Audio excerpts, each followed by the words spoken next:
Olá pessoal, tudo bem? Vamos lá então, começarmos mais um semestre juntos. Dessa vez eu vou trabalhar História da Filosofia Contemporânea junto com vocês, né? Alguns já me conhecem, nós trabalhamos juntos EBOP e também outras disciplinas que eu já trabalhei em outros módulos, né? Em filosofia, né? Então alguns já me conhecem da filosofia AD em outras disciplinas. Mas hoje, nesse semestre, nós damos nosso pontapé inicial em História da Filosofia Contemporânea. Nós vamos trabalhar com vários filósofos que são abordados, de certa maneira, são muitas vezes aqueles que vocês tomam maior conhecimento por serem em um período mais próximos a nós. Gente, antes de começar, né, a nossa disciplina especificamente, hoje nós vamos falar sobre a virada da filosofia, né, no século XIX, ou seja, a filosofia nessa virada de chave, né, do século XIX. Eu vou então me apresentar rapidamente para vocês. Eu acho que como eu costumo dizer, os títulos são importantes, sim, são importantes. Mas ser professor é uma construção de conhecimento. E como a gente trabalha na educação, existe algo chamado de formação continuada, né? Na educação nós trabalhamos com essa temática, e a formação continuada quer dizer justamente o quê? Que um professor deve se manter atualizado e estudando sempre, né? Sobre o risco de cair, né, no obsoleto e automaticamente ficar com aulas chatas e enfadonhas. Então, comecei, né, a minha trajetória ainda no colégio agrícola, né, aqui em Pelotas. Minha família, era uma tradição, vamos dizer assim, da família estudar no colégio agrícola, e eu não fugi essa tradição. Entretanto, não tinha muitas habilidades, né, com os números, e isso me fez com que eu não nem cogitasse agronomia. E, embora gostasse da biologia, mas a veterinária também não embora, apesar de amar animais, mas a veterinária não estava no meu catálogo de opções. Então, por gostar sempre muito da área das ciências humanas, mas nunca me imaginei enquanto professora de filosofia. Vejam só vocês, né?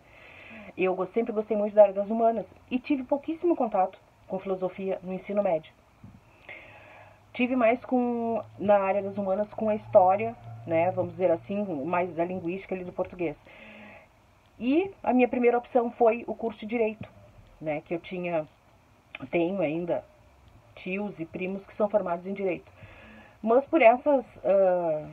por esses caminhos da vida, né, que nós não sabemos a que nos levam, eu acabei indo cursar disciplinas na filosofia que eu poderia eliminar no direito. E o que aconteceu? Eu acabei, né, gostando da filosofia, né, e fiquei na filosofia, né, acabei me graduando na filosofia, me graduei em direito também, depois fiz o mestrado e o doutorado, fiz o mestrado em educação, depois o mestrado em direito e o doutorado em educação e o pós-doutorado em educação. Com isso, rapidamente eu me apresento para vocês, né, e passo então a falar para vocês sobre pontos que para mim são fundamentais e essenciais para o bom andamento do nosso semestre. Eu não poderia começar falando sobre a filosofia na virada do século XIX sem antes apresentar para vocês essa disciplina. Então, já compartilhem com os colegas de vocês, né, aqueles que ainda não tiverem assistido esse vídeo. Gente, o professor, quando ele prepara uma disciplina, e vocês serão professores, ele prepara um plano, né, um plano de ensino. Este plano de ensino pode ser alterado? Sim, pode. Pode ser alterado no decorrer do semestre, porque o professor vai percebendo determinadas mudanças na turma, né? Cada turma é uma turma, eu não posso engessar um plano de ensino. Mas ali está o mote e o norte das nossas aulas. Então, eu acho inconcebível que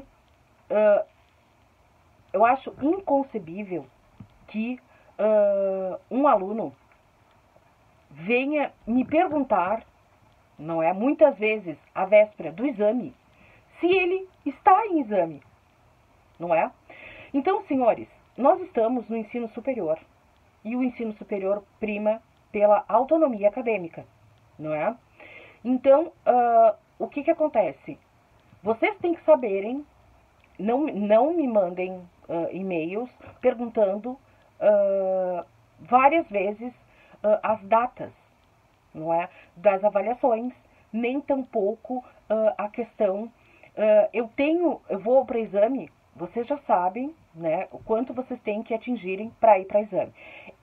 Essa conversa, eu acho ela uma conversa, vamos dizer assim, reta, mas ela é necessária, porque senão, o que acontece? Eu não tenho um aluno, né? Eu tenho uma turma com vários alunos. E eu não tenho só a UAB. A UAB a gente tem 20 horas. Então, vocês têm que, antes de mais nada, buscarem o plano de ensino de vocês. E irem se guiando por ali. Claro que, de repente, lá eu percebo, gente, tem uma aula que eles precisam trabalhar mais tal autor. Então, eu vou adicionar. Mas eu gostaria de deixar isso muito claro para vocês, tá? Se atenham nas avaliações, né? Porque as avaliações, quem já foi meu aluno sabe que eu não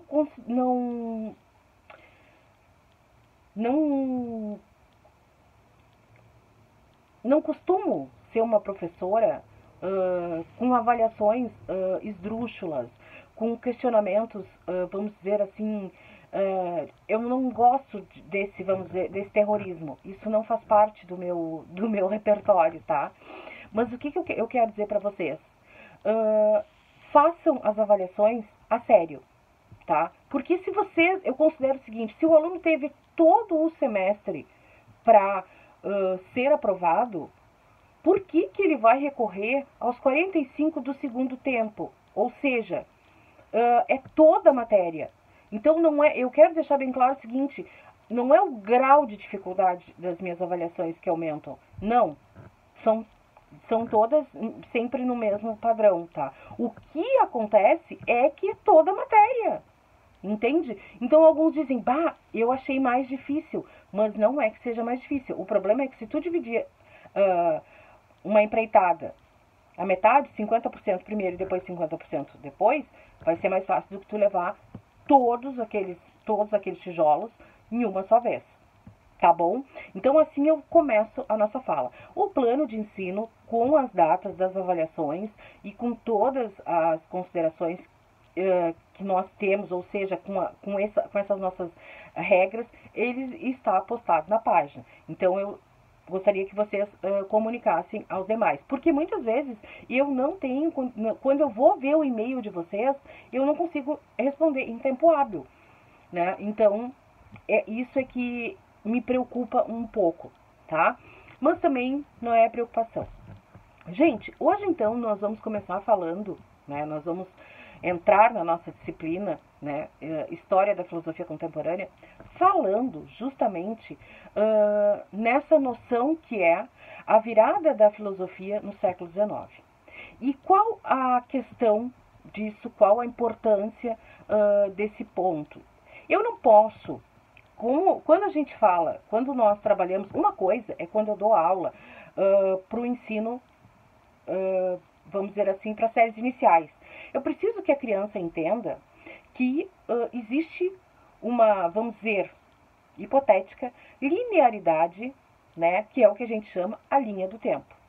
Mas quando nós passamos para o ensino médio, porque ela precisa visualizar aquilo, quando nós passamos para o ensino médio e para o ensino superior, a gente já começa a trabalhar com uma noção, que é a noção de que a todo momento, em qualquer país, está sendo feita uma pesquisa e pode ser feita naquele período que nós trabalhamos, com aquele recorte temporal que nós trabalhamos, século XIX a século XX. O que eu preciso que vocês observem isso? E eu sempre falo, quem já foi meu aluno sabe disso que eu estou falando, que as disciplinas, elas são interdisciplinares, né? A gente tem que fugir um pouquinho aqui daquele positivismo que diz que, não, agora nós vamos estudar história, agora nós vamos estudar geografia e abre uma caixinha. Não é isso. E principalmente quando a gente fala na área das ciências humanas, ok? Nós precisamos deixar muito claro que, embora a gente acredite que existe uma linha do tempo, e aí estou tentando ser bem didática, pode acontecer justamente uma descoberta histórica que vai romper aquela linha e entrar naquele período, né? Olha, descobrimos tal estudo de determinado filósofo. Olha, descobrimos um texto novo do Foucault, por exemplo, né? Então, ali nós temos que acomodar naquele período. Então, quando eu falo para vocês que nós trabalhamos com uma disciplina que é a área das ciências humanas, ela não é exata, né? Diferente, por exemplo, se tu vais trabalhar com engenharia ou com arquitetura, se tu fizeres um cálculo errado, vai cair o prédio. Quando nós trabalhamos com seres humanos, e aí nós pegamos, por exemplo, lá no próprio Heráclito, os seres humanos sofrem transformações, não é? O pensamento sofre transformação. E essas transformações nossas, elas são resultados de processos históricos, né? Nós sabemos disso, que nós não somos assim encaixados, né? Nós não somos engessados. Quando eu falo isso, o mais interessante disso é que para chegar na filosofia contemporânea, eu tenho que dar um pulinho lá no final da filosofia, justamente no século XIX, tá? Por quê? Porque esses filósofos daquele período vão influenciar fortemente, e em especial quando eu falo na figura do Kant, tá? E da figura do Rousseau. O Kant, né, com a questão da moral, da ética, né, do imperativo categórico, e o Rousseau com a questão dos estudos sobre o Estado. E aqui eu falo Estado com letra maiúscula. E qual a importância que nós temos que levar desses estudos deles, né, para começar, para fazer essa introdução e para fazer essa girada de chave na filosofia na virada do século XIX? É justamente que o Kant tinha uma noção, a noção dele era a respeito da moral e da ética, uma noção muito, vamos dizer, engessada, né? E o Rousseau teve essa influência, né, na filosofia contemporânea com as questões do Estado. Gente, o que está acontecendo nesse período? E por isso eu convido vocês a revisitarem esse processo, essa questão desse processo histórico. O mundo sofre nesse processo influências fortíssimas do iluminismo, tá? E com isso, não tem como os filósofos que estudam a filosofia, a história, o direito, eles trabalham com questões, as ciências sociais, né, a sociologia, eles trabalham com questões que estão inerentes ao dia a dia dos seres humanos e com questões inerentes ao dia a dia da sociedade. Então, se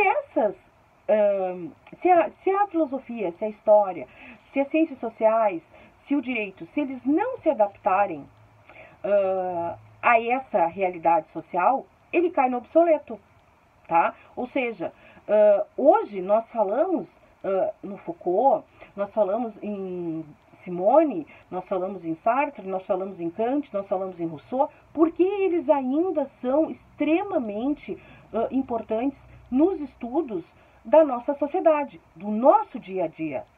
E o que eu estou falando aqui para vocês, eu poderia falar, por exemplo, em uma aula no curso de Direito, tá? Em Filosofia do Direito. Poderia perfeitamente, porque se adequa perfeitamente. Como poderia falar para os meus alunos do ensino médio?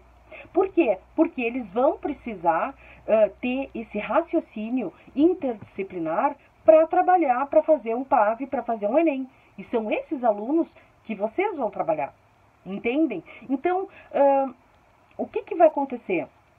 Quando a gente fala no Kant e quando a gente fala no Rousseau, os dois pontos mais importantes que eles trabalham são justamente esses, né? A questão do Estado. Quem é esse Estado? Como esse Estado tem ou não a possibilidade de interferir na vida do cidadão? Até que ponto o público interfere no privado? Né? E o Kant, com o nosso imperativo categórico, na questão da moral, da ética, né? Age de uma maneira que a tua forma de agir fosse a mesma que tu gostarias que alguém agisse contigo. Então, eles se tornam referenciais muito importantes, tá? E o que vai acontecer? Quando, influenciado pelo iluminismo, né, e por todo um processo histórico que o mundo passa nesse período, um turbilhão de transformações históricas, o que vai acontecer justamente nesse momento? Vai acontecer que um filósofo, vários fazem essa abordagem, mas hoje, especificamente, que é essa girada de chave, como eu digo, tá, do século XIX para o século XX, nós vamos encontrar a figura do Hegel. O Hegel vai dizer justamente que ele não concorda com a questão do Kant, tá? E ele também começa a questionar essa questão do Rousseau e quebra também até mesmo com as noções do Aristóteles, né? Essa noção de Estado, né? Essa noção de polis, de política, de uma cidadania que só se desenvolve dentro da polis e com uma presença do Estado. O Hegel não. E ele vai acabar influenciando outros filósofos, como na sequência a gente vai ver o próprio Karl Marx, né? Ele vai trazer essa noção dele de dialética, né? E vai justamente destacar o quê?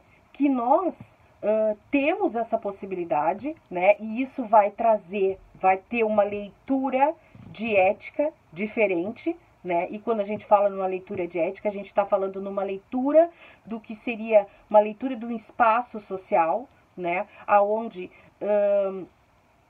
passa a ser considerado não mais aquela questão, passa a ser considerado a questão mais da figura do individual, ou seja, eu tenho um direito que me pertence pelo fato, por exemplo, de eu pertencer a uma minoria e não me enquadrar com as pessoas, como se diz, tenho que ser um homem laranja, né? Esse é o padrão. Não, ele passa a dizer que não existe um padrão de cidadão e que nós temos que respeitar essa peculiaridade. É claro que eu poderia ficar aqui citando inúmeros filósofos que também trabalharam com esse período e que vão trazer depois, né, no decorrer do nosso trabalho, vão trazer justamente o que? Essa noção de que nós temos que considerar não mais única e exclusivamente o todo. O todo é importante, é claro que é importante, né? Nós não podemos dizer em uma sala de aula que, bom, todos os alunos são iguais, todos os alunos são uniformizados, né? Como antigamente a gente via, né? E existe um padrão.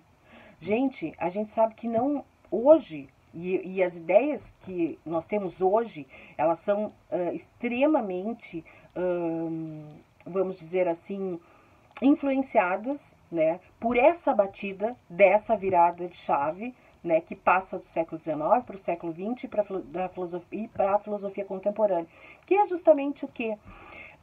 Eles vão considerar que nós temos que considerar que existem pessoas diferentes em um mesmo espaço e que aquele espaço vai ter que funcionar de uma maneira que contribua para todos, que todos se desenvolvam ali. Quando eu falo espaço, eu pego, por exemplo, uma sala de aula, eu estou trazendo o exemplo do quê?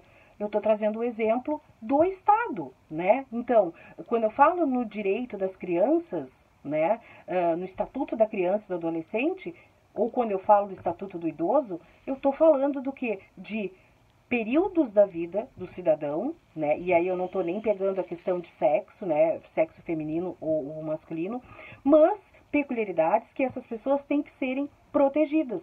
E aí, se a gente para pensar, a gente vai ver o quê? Num período do mercantilismo, né? Em que o surgimento da máquina a vapor, aquela coisa toda, que as crianças trabalhavam em indústrias têxteis, né, independente da idade, né? E hoje a gente percebe que não, isso não é mais possível. Por quê? Porque lugar de criança é na escola. Ela tem que crescer, ela tem que se desenvolver enquanto cidadão e não ser uma mão de obra, vamos dizer assim, barata. Eu vou sempre fazendo essas relações, né, da teoria com a prática. Então, quando a gente vê isso, quando a gente começa a observar isso, é justamente isso que o Hegel diz quando ele faz essa ruptura, começa essa ruptura com o Kant e também com Rousseau e também, consequentemente, com Aristóteles lá atrás. Ele diz, não, só um pouquinho, a coisa não funciona assim. Nós somos seres históricos e como seres históricos e como seres dialéticos, né, nós sofremos uma influência muito importante daquele meio em que nós estamos. Então, se sofremos influência do meio em que estamos, esse meio também tem que se adequar um pouco a perceber a peculiaridade de cada um, tá? Então, vamos dizer assim, esse pontapé inicial da nossa aula é fundamental para que vocês percebam o quanto os filósofos que vieram antes, todos foram importantes. Então eu não posso tratar, embora esteja trabalhando com uma disciplina de história da filosofia, eu não gosto de tratar a história como uma reta, uma linha do tempo, como a gente sempre se deu conta, e que não cabe nada, sempre cabe, porque se não coubesse, nós não teríamos as pesquisas, e as pesquisas são descobertas todos os dias. Todos os dias nós temos uma atividade nova. Então nós temos é como se essa minha linha do tempo, ela tivesse uma possibilidade de uma flexibilidade, tá? Por quê? Porque aqui podem entrar novas descobertas históricas, filosóficas, sociológicas, interdisciplinares, porque daqui a pouco eu descubro algo em um país sobre a história da filosofia, né? Então, por isso eu não tenho essa possibilidade de trabalhar com uma história engessada, tá? Com uma história da filosofia contemporânea, vamos dizer assim, engessada. Outra coisa que eu gostaria de dizer para vocês é que, e já agora me encaminhando, né, para o final da nossa aula, é que eu sempre costumo deixar um texto, né, em anexo para vocês, tá? Então, o vídeo e texto. E por isso que eu digo que se vocês, nas avaliações, o que caem? Vai cair a aula e o texto. Por isso que eu digo, então, não deixem para acumular, né, essa matéria toda, porque daqui a pouco tu tá com... Os textos eu não costumo deixar textos científicos de 20, 25 páginas, tá? Mas não são textos assim, não são resumos, vamos dizer assim, tá? São textos científicos, afinal de contas vocês estão no ensino superior e vocês têm que trabalhar com isso. Então não deixem acumular, porque senão depois se torna... Vocês não vão achar da onde está extraída aquela pergunta e aí se torna mais difícil, né? Conseguir vencer. É uma corrida contra o tempo. E o conhecimento não se faz assim. Ele leva um certo tempo para sedimentar e funcionar. Pessoal, com isso eu agradeço a vocês, tá bom? Vou deixar com vocês o meu e-mail, qualquer questão que sejam, qualquer dificuldade, tá? Mas já comunico a vocês, se alinhem, né? Alinhem os estudos de vocês desde o começo, para não ter problema de ficar matéria acumulada, enfim. tá? E vamos, até porque espero que esse semestre nós não tenhamos problema nenhum, né? A questão de tempo, de chuva, de inundação, enfim. Mas como eu acabo de dizer, nós somos seres históricos e isso influencia diretamente. Então, ficamos também um pouco à mercê do que a natureza, de certa maneira, vai. E a história, né? Porque nós estamos fazendo história, todo dia nós participamos dessa história, nos surpreende, tá bom? Deixar para vocês então um abraço, um bom descanso, espero que consigam se localizar bem nessa disciplina, tá? E tudo transcorrerá bem. Eu sei que transcorrerá bem e a gente vai vencer mais um semestre e logo, logo vocês já estão aí, né, com os desafios da vida profissional de ser professor. Tá bom? Um forte abraço para vocês aí e nos vemos então na nossa próxima aula. Não deixem de se orientar quanto às datas das avaliações, se é online ou presencial, no nosso plano de ensino. Tá bom? Um abraço para vocês, tudo de bom.